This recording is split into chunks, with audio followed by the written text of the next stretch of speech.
회식 또는 직장 동료들과의 술자리에서 술에 취했거나 분위기에 휩쓸려 부적절한 신체 접촉을 했다가 강제추행 고소까지 당하는 사례가 있습니다. 본인 딴에는 고의로 한 행동은 아니었고 실수였다고 항변하거나 술 기운에 오버했을 뿐 강제추행 의도는 없었는데 상대방이 기분 상했다면 사과하고 싶다고 판단했을 가능성이 높습니다. 하지만 자기 딴에는 악의 없는 행동이었어도 상대방은 전혀 다르게 받아들여 강제추행 고소로 이어지는 상황이 생길 수 있습니다. 당연하겠으나 회식 과정에서 직장 내 성추행 문제까지 생긴 상황이라면 단순한 오해나 해프닝으로 치부해서는 안 되며 다음날 상대방한테 사과하고 적당히 수습하면 넘어가겠지 예상했다가는 낭패를 볼 수 있습니다. 그렇다면 이러한 상황에서 어떻게 대응해야 과도한 처벌을 피하고 내 입장을 제대로 설명할 수 있을까요? 회사 내에서 고소사건이 생겼을 때 겪게 되는 상황에 관해 안내해 드리겠습니다. 일단 회식 강제추행 직장 성추행 고소사건은 형사처벌 문제는 당연하고 사내에서의 인사상 불이익을 받는 것에 더해 사회적 평판 훼손 등 복합적인 문제를 불러올 수 있습니다. 회사의 규모에 따라 다르겠으나 다수의 기업에서는 성추행 사건이 발생했을 때 수사 결과와 관계없이 내부 인사위원회에서 별도의 징계 절차를 개시하는 경우가 대부분이며 신고만 접수되더라도 직위해제 조치나 연체 사용 공고부터 받게 될 것이니 당장 출근부터 하지 못하게 될 수 있습니다. 즉각적인 격리 조치나 승진 누락은 물론이고 징계 해고의 불이익까지 받게 될 수 있는 것인데요. 더욱이 회식 자리라는 특수한 상황에서는 다수의 목격자가 존재하면서도 음주 상태로 인한 기억의 혼재, 그리고 회식 문화라는 모호한 경계 안에서 행위의 의도를 둘러싼 해석의 차이 또한 발생할 개연성도 있게 됩니다. 자칫 내가 예상했던 수준보다 훨씬 가중처벌되는 상황도 생길 수 있습니다. 그렇다면 회식 자리에서 가벼운 스킨십을 했을 뿐이라면 약하게 처벌될까요? 많은 분들이 회식 자리에서 일어날 수 있는 가벼운 접촉이었을 뿐인데 이게 강제추행으로 인정되는 것인지 인정되더라도 비교적 가볍게 처벌되는 것은 아닌지 의문을 가지십니다. 그러나 강제추행죄 성립 요건을 살펴보면 폭행 또는 협박을 수단으로 상대 의사에 반하는 추행을 하였을 경우라면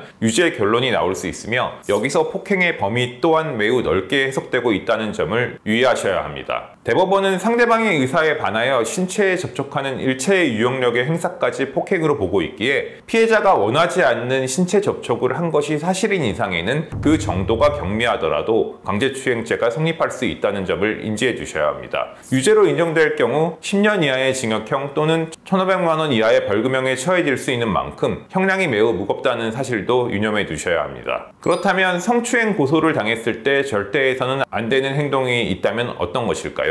고소인이 동료라거나 부하 직원이고 전부터 나름 친하게 지냈었던 사이이니 직접 대면하여 오해를 풀고자 시도하실 수도 있습니다. 그러나 이러한 행동은 절대 지양하셔야 합니다. 특히 직장 내 위계 관계가 존재하는 경우 지위를 이용한 압박으로 인정되어 가중처벌 대상이 될 수 있으며 피해자 입장에서는 이러한 연락과 만남, 시도 자체가 2차 가해로 여겨질 여지도 있습니다. 또 한 가지 주의하셔야 할 점은 급한 마음에 무조건 사과하거나 하지도 않은 행동까지 인정하며 합의를 제한해서는 안 된다는 것입니다. 회사 동료이고 인간적인 관계가 있었기에 미안하다고 말하면서 그냥 넘어가자고 얘기한다거나 합의만 하면 수사도 마무리되지 않을까 하는 심정으로 섣부른 행동을 해서도 안 되겠습니다. 문제는 이러한 대응이 사실상 범행을 인정하는 것으로 해석될 수 있다는 점인데요. 조금이라도 다툼의 여지가 있다면 이러한 행동은 지양하시는 편이 좋습니다. 사실관계 자체는 인정할 만한 상황이라고 하더라도 홀로 판단하기보다는 변호사의 조력을 통해 합의 등 절차를 진행하는 것이 가장 안전하고 좋은 방법이 되겠습니다. 그렇다면 직장 내 성범죄 고소 문제에 있어서도 초기 대응이 중요할까요? 회식 강제추행으로 직장 성범죄 사건에 연루되었을 경우 초기 대응이 무엇보다 중요합니다. 경찰 조사 전 시점에 사건 사실관계를 명확히 정리해 두어야 하며 만약 피해자 주장이 일부 과장되었거나 사실과 다른 부분이 있다면 이에 면밀히 대응할 필요도 있습니다. 특히 직장 내 성추행 사건의 경우 피해자 진술이 중요하기에 수사기관에서는 객관적 물증이 다소 부족하더라도 진술의 신빙성이 높다고 판단된다면 기소 의견으로 사건을 검찰로 송치하는 경우가 많습니다. 가해자로 지목된 입장에서는 심리적 압박, 조직 내 평판, 징계나 인사 불이익에 대한 두려움 등 복합적으로 스트레스를 받게 되실 수 있지만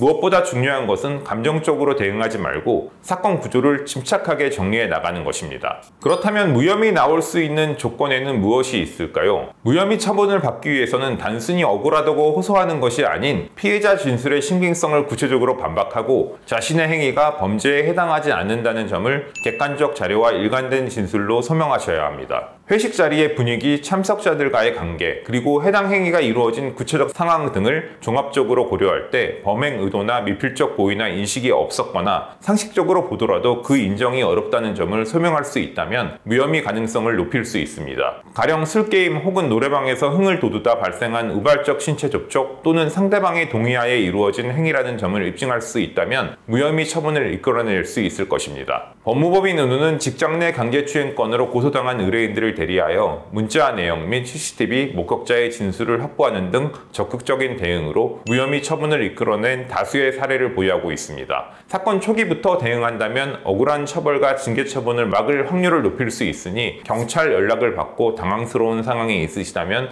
로펌 은우와 빠른 상담부터 해보시기 바랍니다.